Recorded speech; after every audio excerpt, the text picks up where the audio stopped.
What the heck?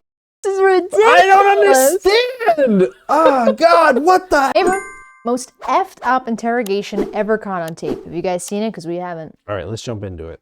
At the end of today's story, a lot of you are going to be shaking your head, wondering how in the world could they have missed that? But before we get into today's story, if you're a fan of the strange, dark, and mysterious delivered in story format, then you've come to the right place because that's all we do, and we upload 2 or 3 times every week. So if that's of interest to you, please offer to make the like button a sandwich of their choosing, but when you build it, make it between 2 very thin, stale, rye bread heels. Ew. Also, please... Why?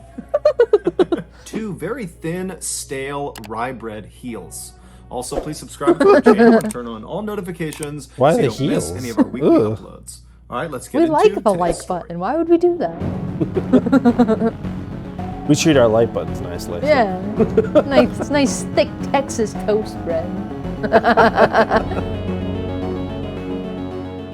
In 2006, Heather Kwan was a 21-year-old college student living in the small residential town of Desert Hills in Arizona. From a very young age, Heather was someone who always seemed to give her friendship to the people who needed it the most. People who were hurting on the inside, or who society had kind of forgotten about. This is why when she was a teenager and a young adult, she would often spend her weekends volunteering her time with underprivileged children. It's also why she aspired to go to law school and become a defense lawyer, because she loved the idea of professionally helping people that desperately needed her help. She lived in a rental home with her boyfriend, who was 18 years old. His name was Ryan Waller, and amongst other things, he was a huge gun enthusiast and a student. That year, the couple had made plans to visit Ryan's father, Dawn, on Christmas Day, so on December 25th. But when the day came and Dawn had made dinner for the couple and was expecting them, they didn't show up. And so Don tried contacting both of them, but when he couldn't, he just had a bad feeling that something was off. It was just very uncharacteristic of them to just no-show. But instead of driving over to their property himself, Don just called the local police and asked them to do a welfare check. The police arrived at the house in Desert Hills, Arizona. They knocked on the door, but there was no answer. They looked in the windows and some lights were on, but it was mostly dark inside, and they couldn't really tell from the car in the driveway if that belonged to the homeowners or somebody else. And so they stood there for a second, they're looking in the windows, there's no movement. They knock again while simultaneously calling out that, hey, we're the police, we're here to do a welfare check, just want to make sure you guys are okay. Oh, and this time, after they were done knocking, they heard the deadbolt unlock, and then the door swung inward into the house, and standing right in front of them was Ryan. Ryan had this huge bruise on his left eye, this big black eye, and he had a cut on his nose, and he was just standing there, not saying anything, not asking any questions, just looking at them. And they looked past Ryan into his house, and they saw there was a woman lying on the couch, which they presumed was his girlfriend Heather, because that was the 2 people they were coming to look for. And so they turned their attention back to Ryan, and they asked him, you know, what happened to your eye? And Ryan was a little bit cagey. He didn't really give them a straight answer. Yeah, that's already super sketchy. I don't know what happened to my eye, and you know the police didn't really pry that. I don't know what happened to my eye. They determined that Ryan was more or less okay, albeit a little bit strange. And then they said, okay, well, who's the woman who's lying on the couch? Is that Heather? And Ryan, again, was kind of cagey and a little bit dismissive and said something along the lines of, oh, you know, she's just sleeping. And so the police said to him, look, you know, we're here on a welfare check. Your father sent us here to check on you guys. And so we have to go in there and wake her up and make sure she's okay. And so Ryan, again, was just a little bit weird and kind of defensive and didn't really immediately comply, but eventually did step out of the way. And the police walked into the residence. They walked over to the couch. And as soon as they looked down at the girl on the couch, which was Heather, they saw right away that she was not asleep. She was dead. She had been for at least a couple of days. She had died from a single gunshot wound to the head. Immediately, Ryan was arrested and brought out to a squad car. He didn't fight the arrest, but he did emphatically say he didn't know what was going on. He didn't understand what was happening. He didn't know what happened to Heather. He just seemed kind of generally confused. But regardless, he was thrown. Did he have amnesia? Did they get like mugged or robbed or something? More and more police and he's been there for days though. To process he just opened the door and also to transfer Heather's body to a morgue. Finally, around 5 a.m. on December 26th, the police brought Ryan, who was still in the back of this police car, to the Phoenix police station for questioning. The interrogation that followed, this hour-long interrogation that was all filmed, would start off relatively normally, but it would quickly devolve into this totally bizarre back and forth between Ryan and the detective who was questioning him. And then at the end of the interrogation, there would be this stunning revelation. From this point until the end of today's video, we're going to be showing you clips from the actual interrogation. Oh, When you what? get to the end Okay. of this video and you hear the revelation, and trust me, you will not miss it, I would encourage you to then go back and watch the clips of the interrogation, or just go online and watch the entire interrogation, because it's totally mind-blowing watching this thing, knowing what's really going on. In the video, Ryan is led into this sort of nondescript, small interrogation room at 5:08 a.m. on December 26th.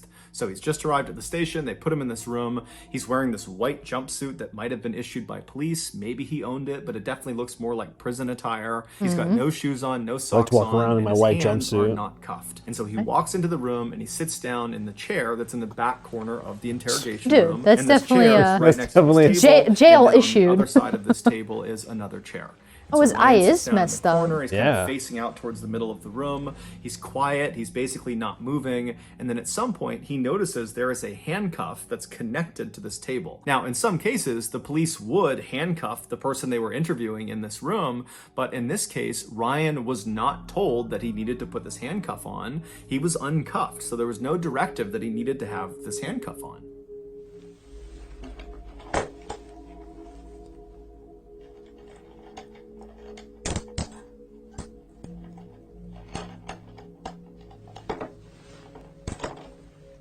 Oh, he's just gonna put it on himself?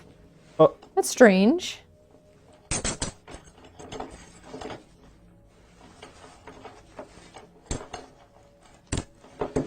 Seems like something someone guilty After would handcuffing do. himself to this table, Yeah, what the Ryan heck? turns and puts his arms over this table, and he lays down, puts his head in his arms, and he lays that way for about 5 minutes. Periodically, he makes a few groaning sounds, but for the most part, he's quiet.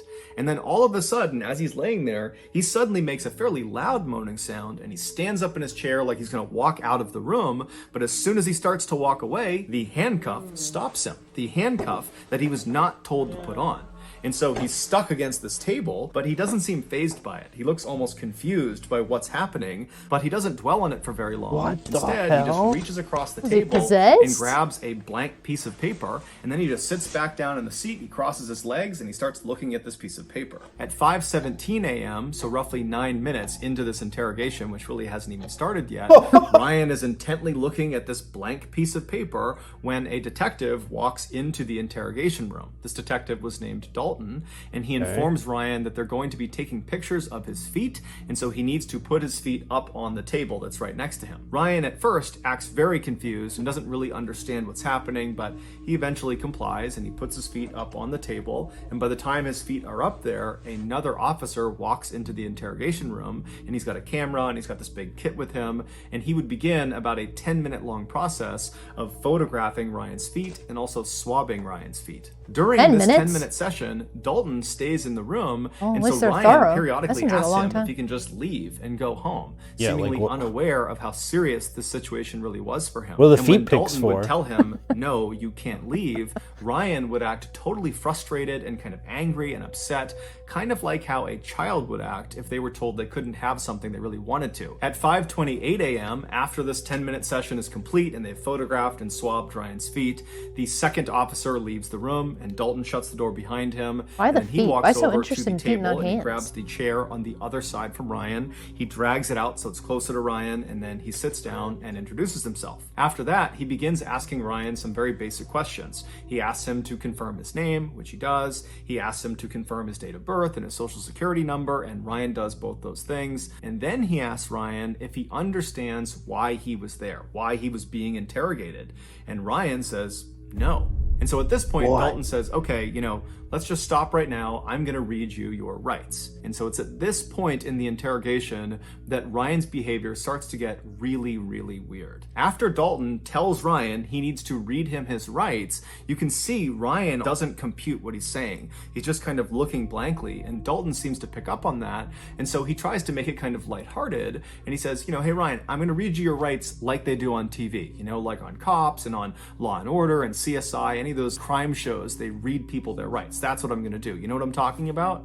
And Ryan just goes, no. And Dalton's kind of confused. He's like, you haven't seen any cop show where they read people their rights? And at this, Ryan kind of changes his behavior. And suddenly he's not as robotic. He's a little bit defensive looking. And he says, oh, Yeah, I have, yeah. At this, it's pretty obvious to Dalton that it's like he's Ryan not even is the same lying person. about something that is totally insignificant, whether or not he's seen true crime TV shows. It really just didn't matter at all. And there's this weird hesitation where both of them are just kind of being quiet for a minute. It's like Dalton knows he's lying about it, and Ryan just seems totally confused. And then ultimately, Dalton just decides to not key in on this kind of weird lie that Ryan has just told.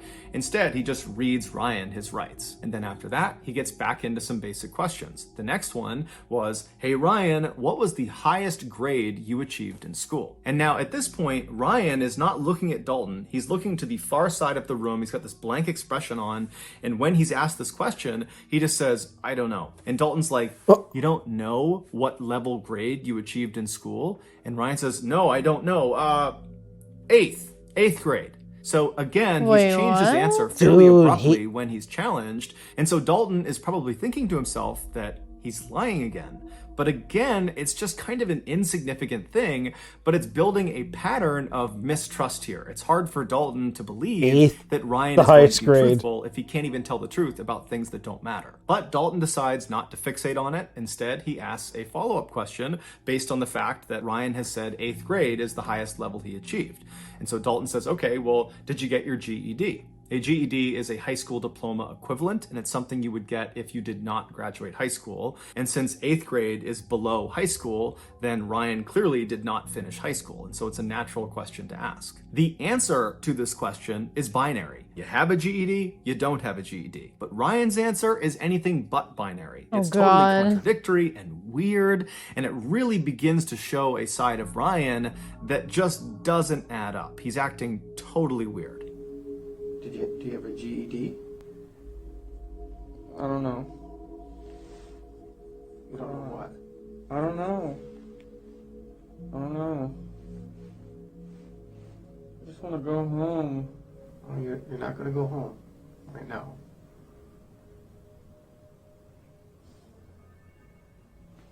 Where? How hard did he get hit in the face? So what? What's the highest grade that you completed? B? Oh. Wait. Not grade, as in letter grade.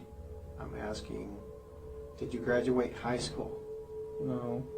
And the highest you went was 8th grade?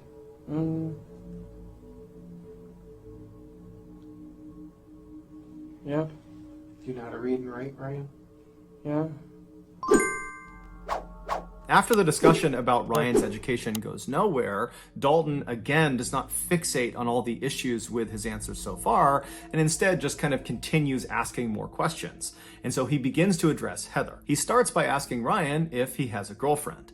Now, Dalton at this point would know that Heather, the girl who was deceased, was Ryan's girlfriend because the police were asked to do the initial welfare check on Ryan and Heather, the couple. That's something that Dawn would have relayed to police. And so Dalton knows they have a relationship, but he wants Ryan to tell him he has a relationship even know with her. anything. So again, he asks Ryan, do you have a girlfriend? And Ryan says no, which is a lie. But Dalton goes along with it and says, okay, well, do you know a girl named Heather? And Ryan would say, yes, I do. But his description of Heather was just completely Did his inaccurate. dad He set him said up Heather or was something? a 16 or 17-year-old girl, even though she was actually 21. And he would say her last name was Kyman. He thought. He wasn't entirely sure. He said she has nicknames and she has different names she uses, but he believes it's Kyman, even though her last name was actually Kwan. Now, Dalton, of course, is aware of these discrepancies, but again, he does not fixate on them. He just keeps on asking more questions. Dalton asks Ryan, what happened to your face? You have this huge bruise on the left side of your face. Yeah, that bruise is massive. At first, Ryan says he doesn't know. But when Dalton pressed him and kept asking more and more questions about his face and how it happened, Ryan eventually would begin to open up. What happened to your face? I don't know. You told the officer just a few minutes ago that someone hit you. Do you remember who hit you? I don't know. I think it was Heather.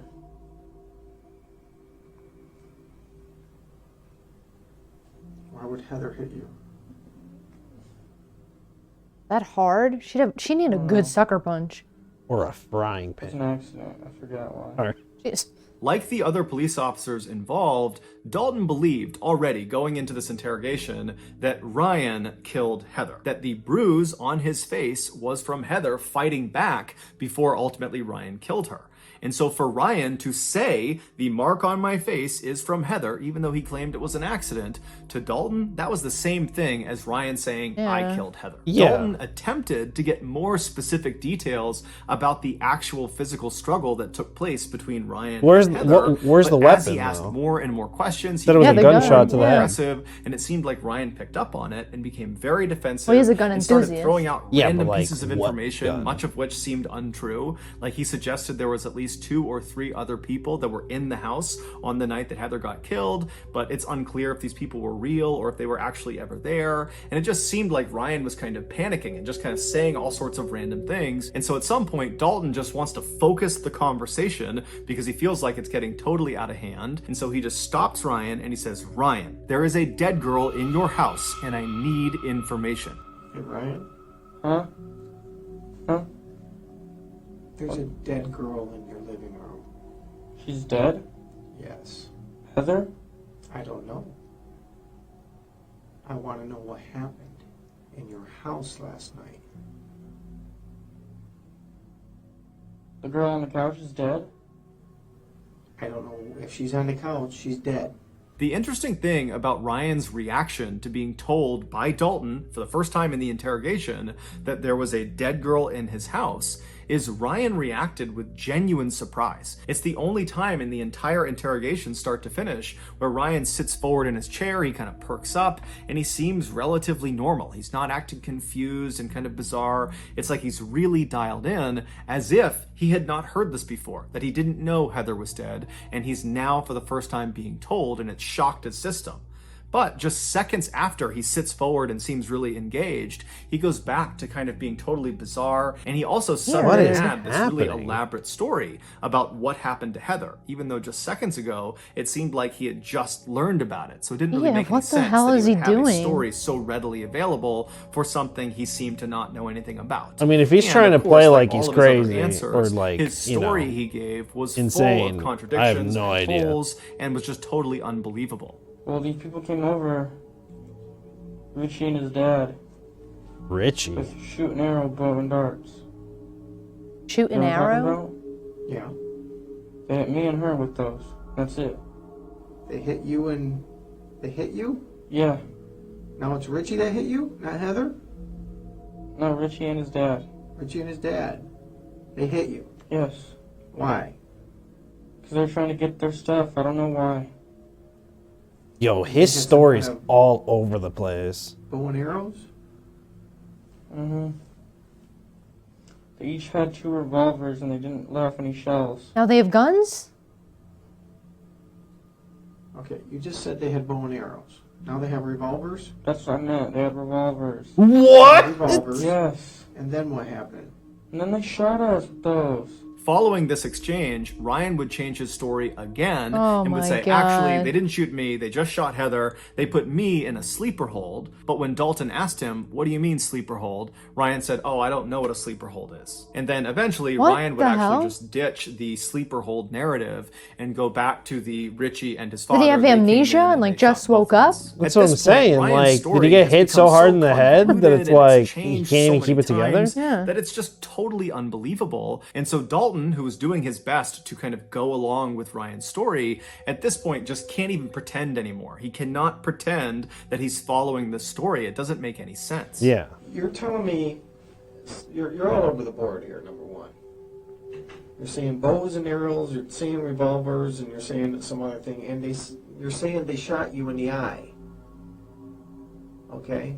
They shot you with a revolver in your eye. Yes. Bro. And that's Is it a BB gun? No, it was a real gun, man. It was just a If they revolver. shot you in the eye with a revolver, you wouldn't be talking to me right now. Yeah. How do you know? It was most likely you'd be dead. That's what I thought too, man. I really don't know. So you got shot first, Uh-huh. and what happened? Did you fall to the ground? Yeah, I was trying to get up and I couldn't. I don't Okay. know. And then He really doesn't know. she got Yeah, shot? he's Mhm. What did you do? Nothing. Did you call 911? Did you see if she was alive? She was sleeping still, and that's it. I just let her sleep. She got shot in the side of the face and you let her sleep? Yes. This does not make sense, Ryan. After this exchange, Dalton just goes full bad cop on Ryan, openly accusing him of shooting and killing Heather. Okay, Ryan but like, just what's the continues thing say that I'm he going to be doesn't like, know what? anything, that he didn't We should have do it, known. and his answers are I just feel like his totally dad might be nonsensical and involved. contradictory, and nothing is making sense. And so finally, at it her dad? 5:52 a.m., No, it was his roughly dad that 45 called. minutes into this interrogation, Dalton is just at a loss. I don't know why He he's does so not confused, know though. how to handle Ryan, because even though he really believes he did it, nothing Ryan has said has incriminated him, because nothing Ryan has said makes any sense. And so he's sitting there kind of thinking what he's going to do next, and then Dalton notices something. He notices something on Ryan's face. And he tells Ryan to come closer. He needs to look at it. Let me see your nose. Put your legs down. Put your legs down. Bring your face closer. Yo. What is it? Oh, my head hurts. Not a gunshot wound. Okay.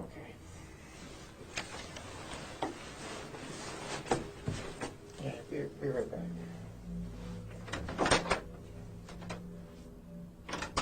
What Dalton had finally just discovered were 4 bullet holes in Ryan's face. What? Ryan had committed no crime. He was a victim the same way Heather was a victim, but somehow Ryan had survived the attack. On Holy December shit. 23rd, so 2 days before They thought the it was a welfare bruise? check, 2 men attempted to break into Ryan and Heather's house. They were 23-year-old Richie Carver and his 54-year-old father, Larry Carver, the same Richie and Richie's father that Ryan had mentioned during the interrogation. He said he got shot in the eye. He wasn't because of kidding. the altercation What the that had fuck? occurred between Richie That's why he was and so the couple confused. about a month What? He's later. got a bullet in there. During Oh that my time, God. Richie was actually living with Ryan and Heather, but apparently he began hitting on Heather, and Heather told Ryan, and Ryan got really mad about it, and Ryan and Richie got in this big fight, and ultimately Ryan kicks Richie out of the house. Now, this totally infuriates Richie and is very embarrassing for Richie, and so right away, he begins plotting his revenge. And so on December 23rd, Richie and his father, they were there to carry out this revenge plot. When the father and son got to the back of Ryan and Heather's house,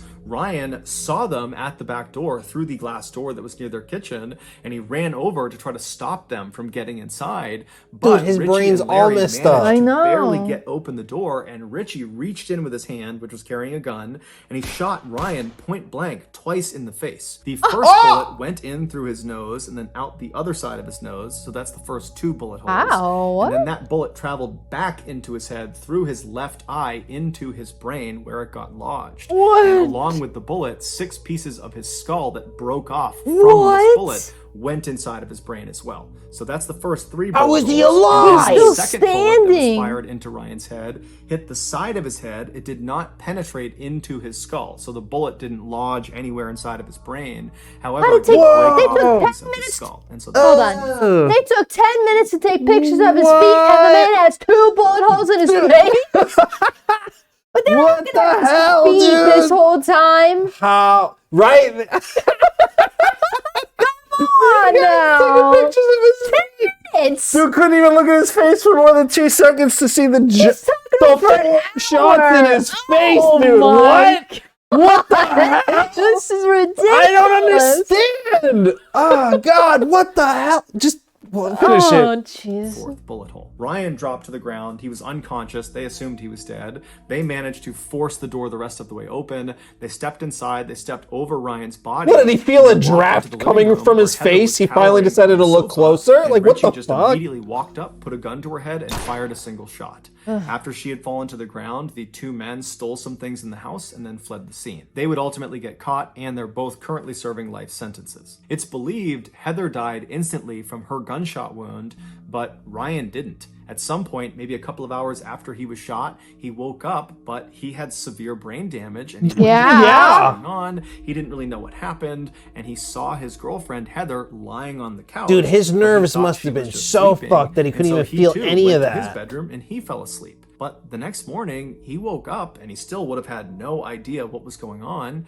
And he spent the day on the 24th just kind of wandering around his house, with his girlfriend lying dead on the couch. And so after a full day of just kind of mindlessly walking around his house, he went back to bed, and then he got up on Christmas Day on the 25th and spent another day just kind of walking about his house with his girlfriend who he believed was sleeping, but That's really so she was dead. sad. And That's so finally the welfare check is insane. called in, the police show up, and as soon as they see Ryan, they jumped to conclusions that he must have killed of course. Heather, and it kind of dictated the way they treated him. Had they believed he was a victim, they might have sought medical attention for the wound on his face. Might have. But again, jumping to conclusions and assuming he was the killer, they figured that bruise on his face was from the woman fighting back. She had struck him before he had savagely killed her. And so they didn't give him any medical care. Instead, they put him out in the cop car out front of the property, and he sat there with no medical intervention for 6 hours. And during those 6 hours, literally every second that went by,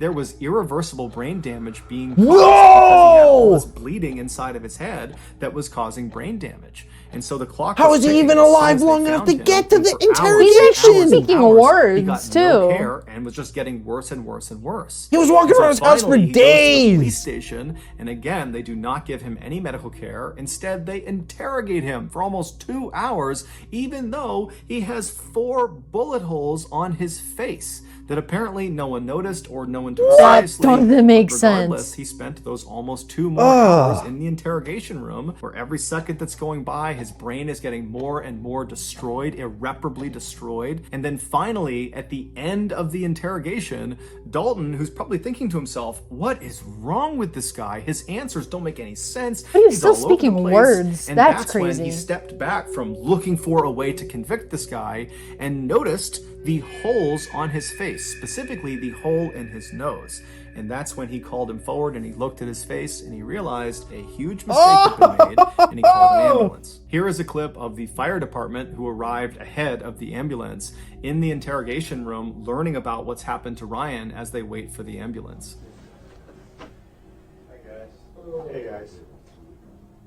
Captain, you're not gonna believe this one. I can't believe it either. You're right. I've already heard the story. I can't believe it. This is just my observations that this might be an entrance, this might be an exit, this might be into his eye. And he's acting like he has a serious head injury, which would make sense.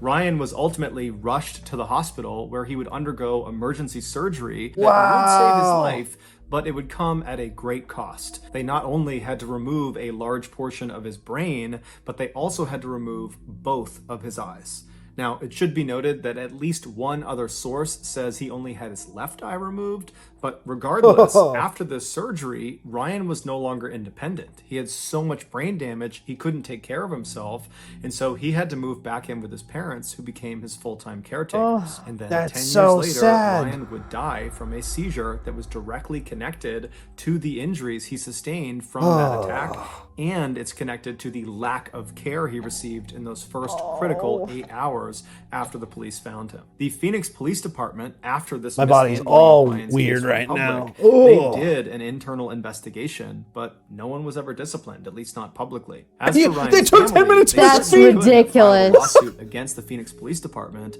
but they chose not to. They said the only thing we want is our son back, and a lawsuit will not give us that. So that's gonna do it, guys. If you got something out of today's episode, What did I get out of today's episode? Anger. I got anger out of today's episode. Oh man, that's so crazy. Dude was walking around his house for 2 days. I don't understand. Like, his brain was all messed up. He couldn't feel the pain or anything. It was just like, They took 10 minutes of his, Disoriented. they took 10 minutes of photos of his feet. That's what I'm They couldn't saying. even look That's at what I'm his face. saying. Are you kidding me? Oh, You God. think that the victim is the one that punched him in the face. Take pictures of her knuckles, take pictures of his eye, and they go, that's a fucking hole in his nose. Fucking 4 holes in his face, and they were like, yeah, that's a pretty big bruise. The fuck? Jesus. Wow. Oh, man. Ridiculous. That was a rough one. They That was- absolutely should have been reprimanded. That was poor police Wow. work, in my opinion. that was crazy. You can think he's a suspect all you want, but be thorough. Oh my God. Well, on that note, If you're angry like us, I'm just, ugh. I just feel weird. Yeah. 4 bullets in his skull. He's just know. walking around with the shards of his skull in his brain. Nah, too much. yeah. Well, thanks so much for watching. If you like what you saw, please subscribe. If you have any other suggestions for interrogations or weird stories, let us know. Yeah. And we'll see you in the next one. See ya. Bye.